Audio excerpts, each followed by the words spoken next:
Bismillahirrahmanirrahim. Palestine is under occupation, and people under occupation have all the right to resist occupation. Especially so when there are very clear decisions of the UN Security Council about the withdrawal of Israeli troops from Palestinian territory, when there is a call by the Security Council that all the refugees, Palestinians, they have the right to return to Palestine,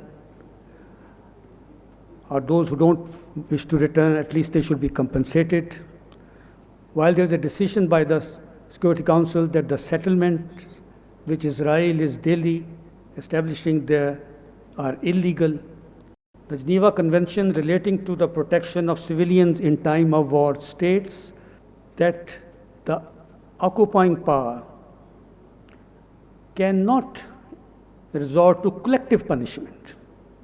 Secondly, the very same convention also says if at all has to be used, it should not be disproportionate. Israel is in violation of laws of war and peace.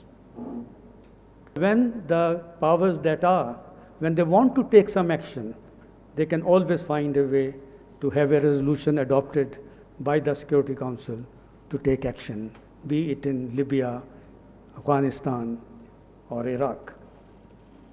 But the silence of the Islamic world, that is really not understandable. The real issue is finding a permanent, just solution of the Palestine question in accordance with the resolutions of the Security Council, Resolution 242 and 338. What did those resolutions say? They say return or vacation of the occupied territories by Israel to the borders of 1967.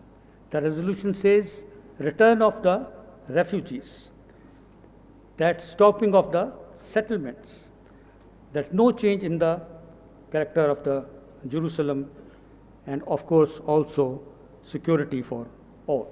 Thank you.